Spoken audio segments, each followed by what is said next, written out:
आपल्याला असं वाटते मी गुरु कुठे शोधू, संभवामी युगे युगे असं म्हणून भगवंतांनी आश्वस्त केलंय.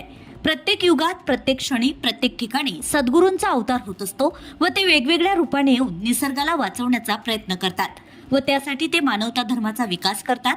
ही परंपरा श्री दत्तात्रयांपासून सुरू झाली आहे. आपल्याला बंधनमुक्त करणं हे श्री दत्तात्रयांचं कार्य.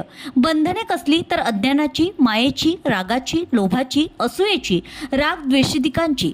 आपण या सर्व बंधनांमध्ये जखडलेला आहोत. ती सोडविल्यास आनंदी आनंदगडे. गुरुकृपेने हा आनंद आपल्याला मिळू शकतो. ही गुरुकृपा अखंड सुरू राहण्यासाठी श्री दत्तात्रय आहेत.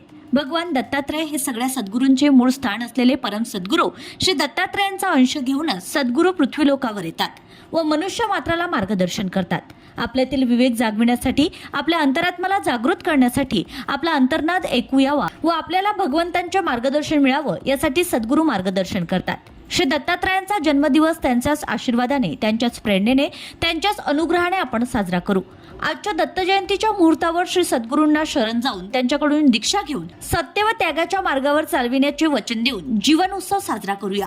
गुरुवार दिनांक 4 डिसेंबर 2025 रोजी संपूर्ण देशभरात श्री दत्तात्रय जन्मोत्सव पर्व साजरा करण्यात आलाय. अशातच अमरावती येथील श्री एकमुखी दत्त मंदिर, अंबागेट, वटवृक्ष स्वामी समर्थ ट्रस्ट, समर्थवाडा, बुधवारा तसेच श्री दत्त संस्थान कुंभारवाडा अमरावती येथील श्री दत्त जन्मोत्सव 2025 उत्साहात साजरा करण्यात आलाय.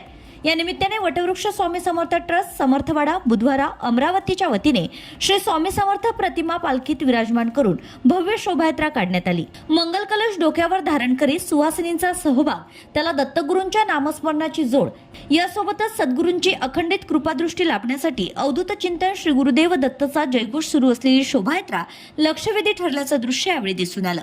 महाप्रसादाचं वितरण आणि श्री दत्तगुरूंची कृपादृष्टी लाभण्यासाठी सर्व भाविक भक्त आतुर झाले असल्याचं चित्र यावेळी दिसून आलं. Bureau report, RCN news.